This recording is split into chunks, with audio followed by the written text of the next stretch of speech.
புதுச்சேரி மாநிலத்தில் வாக்கு எண்ணிக்கை மையங்களில் செய்யப்பட்டுள்ள முன்னேற்பாடுகள் குறித்து நமது செய்தியாளர் ராஜீவ் தரும் கூடுதல் தகவல்களை தற்போது கேட்கலாம். ராஜீவ், தற்பொழுது புதுச்சேரி மாநிலத்தில் செய்யப்பட்டுள்ள ஏற்பாடுகள் குறித்து சொல்லுங்கள். இந்த வாக்கு எண்ணிக்கை நாட்காக.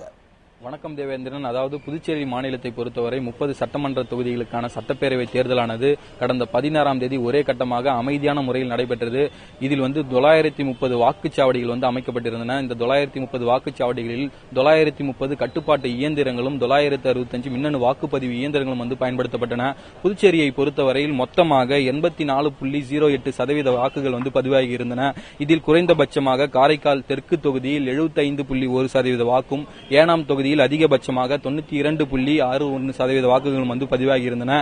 இந்த வாக்கு சதவீதமானது கடந்த சட்டமன்ற தேர்தலை விட இந்த ஆண்டு 2.11% பதிவானது. இந்த வாக்குப்பதிவு முடிந்தவுடன் அன்று மாலையே தேர்தல் பார்வையாளர்கள் மற்றும் பூத் ஏஜென்ட்கள் முன்னிலையில் அந்த மின்னணு வாக்குப்பதிவு இயந்திரங்கள் சீல் வைக்கப்பட்டு பலத்த போலீஸ் பாதுகாப்புடன் அந்த வாக்கு எண்ணிக்கை மையங்கள் வைக்கப்பட்டுள்ளது. புதுச்சேரியை பொறுத்தவரையில் மொத்தம் 5 வாக்கு எண்ணிக்கை மையங்கள் அமைக்கப்பட்டுள்ளன. அதாவது புதுச்சேரி மாவட்டத்தில் 2, அதாவது புதுச்சேரி மாவட்டத்தை பொறுத்தவரையில் பாரதிதாசன் மகளிர் கல்லூரியில் 11 தொகுதிகளுக்கான வாக்கு எண்ணிக்கை மையங்களும், அதே போல மகளிர் பாலிடெக்னிக் கல்லூரியில் 12 தொகுதிகளுக்கான வாக்கு எண்ணிக்கை மையமும் அமைக்கப்பட்டுள்ளது. அதே போல காரைக்கால் மாவட்டத்தில் 1, மாஹே யானத்தில் 1 என மொத்தம் 5 வாக்கு எண்ணிக்கை மையங்கள் அமைக்கப்பட்டுள்ளன.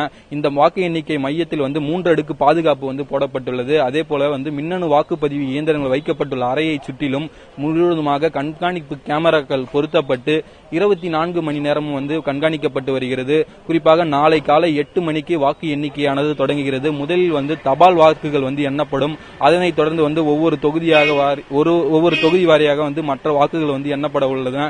தற்பொழுது இந்த மின்னணு வாக்குப்பதிவு இயந்திரங்கள் வைக்கப்பட்டுள்ள மையங்களில் மாவட்ட தேர்தல் நடத்தும் அதிகாரி மற்றும் மாநில தலைமை தேர்தல் அதிகாரி தொடர்ந்து ஆய்வினை மேற்கொண்டு வருகின்றனர். அதே போல எத்தனை சுற்றுகள் வாக்குகள் எண்ணப்படும், அதே போல எத்தனை மேஜைகள் அமைக்கப்பட்டுள்ளன, மழை வெள்ளத்தில் பாதிக்கப்படாமல் இருக்க ஏதாவது நடவடிக்கைகள் தற்பொழுது எடுக்கப்பட்டுள்ளதா?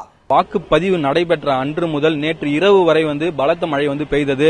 நேற்று இரவு முதல் தற்பொழுது வரை பார்த்தோம் என்றால் புதுச்சேரியில் மழையின் வேகம் சற்று குறைவாகவே உள்ளது. மழை சற்று ஓய்ந்தது என்றே சொல்லலாம். அதே போல வானிலை ஆய்வு மையம் அடுத்த 24 மணி நேரத்துக்கு மழை பெய்யும் என்று எச்சரிக்கை விடுத்தனால இந்த வாக்கு எண்ணிக்கை மையங்கள் ஃபுல்லா பந்தல்கள் போடப்பட்டிருக்கின்றன. இந்த மழையின் காரணமாக இந்த வாக்கு எண்ணிக்கையில் எந்தவித பாதிப்பும் ஏற்படக்கூடாது என்பதில் தேர்தல் ஆணையம் உறுதியாக உள்ளது. தேவேந்திரன், உங்களுடைய தகவல்களுக்கு நன்றி ராஜீவ்.